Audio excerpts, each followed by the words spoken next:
दीक्षा तथा संकीर्तन आंदोलन का शुभारंभ। इसके शीघ्र बाद निमाई अपने कुछ शिष्यों के साथ अपने दिवंगत पिता का श्राद्ध करने के लिए गया गए। भगवान विष्णु के चरण चिन्हों का दर्शन पाते ही वे दिव्यानंद से विभोर हो गए। ईश्वरपुरी भी, जिनका सत्कार निमाई पूर्व में एक बार नवद्वीप में कर चुके थे, गया में थे। जब दोनों की भेंट हुई तब उन्होंने आपस में अश्रुपूर्ति नेत्रों से प्रेमालिंगन किया। निमाई ने निवेदन किया, मेरी गया की तीर्थ यात्रा आप जैसे साधु के दर्शन पाकर सफल हो गई। वास्तव में आपके चरण कमलों में समस्त तीर्थ स्थलों का वास है, अतः मैं इनकी शरण लेना चाहता हूं तथा अपना जीवन आपको समर्पित करना चाहता हूं। इस प्रकार ईश्वरपुरी ने निमाई पंडित को दीक्षा प्रदान की तथा उन्हें कृष्ण नाम का निरंतर जप करने का निर्देश दिया। उन्होंने निमाई को सावधान किया, तुम सोचते हो कि तुम महान पंडित हो, परंतु वास्तव में तुम वेदांत का अध्ययन करने के योग्य नहीं हो।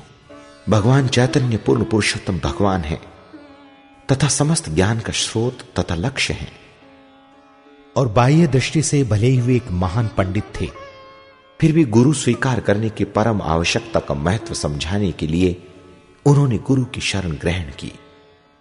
उसी प्रकार भगवान चैतन्य का दंड शोधन करके ईश्वरपुरी ने यह समझाया कि शिष्य कितना भी योग्य क्यों न हो, उसे अपने गुरु से शोधन स्वीकार करना चाहिए। ईश्वरपुरी के भगवान को यह शब्द, तुम एक मूर्ख हो और वेदांत का अध्ययन करने के योग्य नहीं हो, आधुनिक युग के लोगों के लिए विशेष महत्व रखते हैं, क्योंकि वास्तव में सभी वैदिक वाग्मय की गूढ़ता को समझने में अक्षम हैं तथा इनके लिए केवल भगवान कृष्ण के पवित्र नामों का जप करना ही एकमात्र संस्तुत प्रक्रिया है।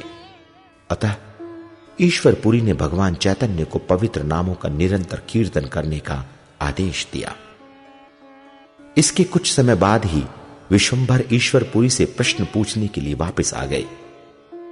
मान्यवर, आपने मुझे किस प्रकार का मंत्र दिया है? इसने मुझे पागल बना दिया है। हरे कृष्ण का कीर्तन करते समय कभी मैं नृत्य करता हूं, कभी रोता हूं और कभी कभी धरती पर गिर जाता हूं। ईश्वरपुरी हंसने लगे तथा उत्तर दिया, प्रिय पुत्र, यह अच्छा है कि तुमने हरे कृष्ण के कीर्तन द्वारा अपने जीवन की पूर्णता प्राप्त कर ली है। हरे कृष्ण महामंत्र की प्रकृति ही ऐसी है कि वो जप करने वाले का अनुराग कृष्ण की ओर बढ़ाता है। कीर्तन करते रहो तथा अन्यों को भी कीर्तन करने के लिए प्रेरित करो। इस प्रकार संपूर्ण विश्व के संकीर्तन आंदोलन द्वारा रक्षा करो। तदुपरांत विश्वंभर ने विद्वता का दंभ त्याग दिया तथा कृष्ण प्रेम में पूर्णतः डूब गए। नवद्वीप लौटते हुए वे पूरे समय निरंतर आनंद के साथ हरे कृष्ण महामंत्र का कीर्तन जप करते रहे। बहुत कठिनाई के साथ उनके शिष्यों ने उनको यात्रा पूर्ण करवाई। वे उस दौरान बारंबार कृष्ण प्रेम में मूर्छित होते रहे। निमाई जब घर लौटे तब वे एक भिन्न व्यक्ति हो गए थे। वे कभी कभी कृष्ण के विरह में आंसू बहाते तो कभी कृष्ण के नामों का कीर्तन करते, कभी वे उनकी मनोरता, गुणों तथा लीलाओं की चर्चा करते। नवद्वीप के वैष्णव निमाई के युवा दंभी विद्वान से भगवत उन्मत्त भक्त में परिणित होने से परमानंदित थे। अपनी पाठशाला में भगवान विश्वंभर अब प्रत्येक शब्द तथा अक्षर की व्याख्या कृष्ण के रूप में करते। उनके शिष्यों ने कहा, आपकी पढ़ाने की विधि बदल गई है। आप जो सिखा रहे हैं उसे दूसरे विद्वान स्वीकार नहीं करते हैं। हम किस प्रकार कुछ सीख पाएंगे? निमाई ने उत्तर दिया, मुझे क्षमा करें, परंतु अब मैं कृष्ण, उनके नाम और उनकी लीलाओं के अतिरिक्त किसी भी वस्तु की व्याख्या नहीं कर सकता। मैं आपको किसी अन्य के अधीन अध्ययन करने की पूर्ण स्वतंत्रता प्रदान करता हूं, क्योंकि इस परिस्थिति में मेरे लिए आपको पढ़ाना संभव नहीं हो सकेगा। उनके शिष्यों ने कहा, हम भी शिक्षा त्याग देंगे, क्योंकि हमें आपके समान शिक्षक कहां मिलेगा। जन्म जन्मांतर तक हमारी इच्छा है कि हम अपने हृदय में आपसे सुने व्याख्यामृत के धन को सहेज कर रखना चाहते हैं। आगे अध्ययन करने से क्या लाभ? हम किसके पास जाएंगे? हम सभी ने जो कुछ आपसे सीखा है वो हमारे लिए आवश्यकता से अधिक है।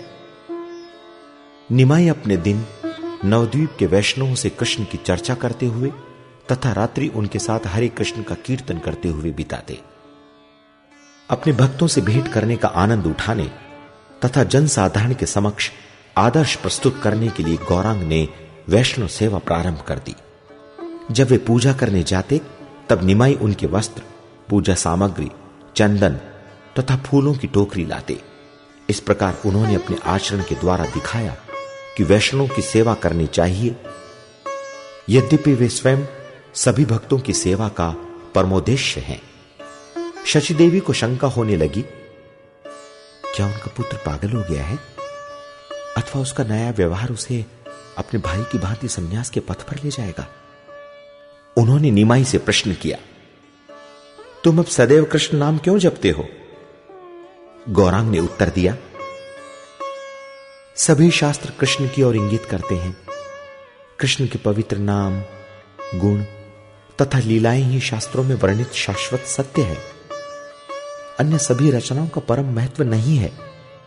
केवल उन ग्रंथों को जो कृष्ण का वर्णन करते हैं विश्वसनीय तथा पवित्र माना जाता है। निमाई ने शची देवी को पूर्ण निष्कपटता तथा उत्साह के साथ कृष्ण भावनामृत ग्रहण करने के लिए कहा। शची देवी ने सहमति दी तथा अमृतमय शुद्ध भक्तिमय सेवा में निमग्न हो गई। गौरांग कृष्ण प्रेम में और अधिक उन्मत्त होते जा रहे थे। दूसरों की चिंता किए बिना वे किसी पागल की तरह गाते, नाचते, हंसते और रोते। उनके व्यवहार को समझने में असमर्थ शची देवी ने अपने पड़ोसियों से परामर्श प्राप्त करने का निर्णय लिया। उन्हें लगा कि निमाई मिर्गी से पीड़ित है, अतः उन्होंने निमाई के सिर पर मलहम लगाने का सुझाव दिया। शची देवी ने उनके सुझावों को नहीं माना तथा कुलदेवता गोविंद देव से प्रार्थना की। उन्होंने फिर श्रीवास पंडित को, जिनका वे बहुत आदर करती थीं, समस्या का निदान करने के लिए बुलवाया। जब गौरांग ने अपने घर में श्रीवास पंडित जैसे महान भक्त को देखा तो उनका अलौकिक उन्माद और बढ़ गया। श्रीवास ने शची देवी को आश्वासन दिया, चिंता करने की कोई बात नहीं है। अरपितु आपको तो प्रसन्न होना चाहिए क्योंकि आपका पुत्र कृष्ण के उच्च भक्त के लक्षण प्रदर्शित कर रहा है। एक दिन निमाई ने अपने घनिष्ठ बाल सखा गदाधर पंडित से पूछा, गदाधर कृष्ण कहां है? कृपया मुझे बताओ कि कृष्ण कहां है। गदाधर ने कहा, कृष्ण तुम्हारे हृदय में है। निमाई तब अपनी त्वचा को फाड़कर हृदय से कृष्ण को निकालने का प्रयत्न करने लगे। गदाधर ने सांत्वना दी, चिंता मत करो, कृष्ण शीघ्र आएंगे। इस प्रकार निमाई को शांत देखकर शची देवी ने गदाधर से आग्रह किया कि वे सदैव उनके उन्मत्त पुत्र की रक्षा के लिए उनके साथ ही रहें। एक दिन गंगा के तट पर कुछ गायों को चरते देख गौरांग को वृंदावन में खेली गई अपनी पूर्व लीला का स्मरण हो आया और वे पुकारने लगे, मैं वही हूं। वे श्रीवास पंडित के घर की ओर दौड़े, जो उस समय भगवान नृसिंह देव के श्री विग्रह की पूजा कर रहे थे। उन्होंने कहा, हे श्रीवास, सुनो, जिसकी तुम पूजा कर रहे हो वो तुम्हारे समक्ष उपस्थित है। श्रीवास ने आंखें खोली तो देखा कि गौरांग ने एक चतुर्भुज स्वरूप धारण कर लिया है तथा वे शंख, चक्र, गदा तथा पद्म धारण किए हुए हैं। भाव विभोर श्रीवास पंडित आनंद से अश्रुपात करने लगे। फिर गौरांग ने श्रीवास को आदेश दिया कि जो सामग्री नरसिंह देव के लिए एकत्र की है उससे मेरी पूजा करो। श्रीवास पंडित ने ऐसा ही किया। तत्पश्चात उन्होंने तथा उनके परिवार ने भगवान को प्रणाम किया। भगवान ने प्रसन्न होकर उनके मस्तक पर अपने चरण कमल रख दिए। भगवान गौरांग ने इसके बाद श्रीवास पंडित को अपना कृष्ण स्वरूप दिखाया और उन्हें आश्वस्त किया, संकीर्तन आंदोलन का विरोध करने वाले किसी भी व्यक्ति से भयभीत मत हो, क्योंकि मैं सभी के हृदय में विद्यमान हूं तथा कोई भी मेरी इच्छा के विरुद्ध कुछ भी नहीं कर सकता। मैं जंगली जानवरों को भी कृष्ण प्रेम के लिए प्रेरित कर सकता हूं। अपने सामर्थ्य का प्रमाण देने के लिए उन्होंने श्रीवास की 4 वर्षीय भतीजी नारायणी को बुलवाया तथा उसे आदेश दिया, नारायणी, हरे कृष्ण का कीर्तन करो और भाव में उन्मत्त हो अश्रुपात करो। तत्काल नारायणी दिव्य प्रेम के भावावेग में उन्मत्त होकर नृत्य तथा अश्रुपात करने लगी। तब से श्रीवास पंडित और उनका परिवार भगवान चैतन्य का दृढ़ अनुयायी बन गया। वे घर पर पूरी रात नियमित रूप से संकीर्तन करते रहे।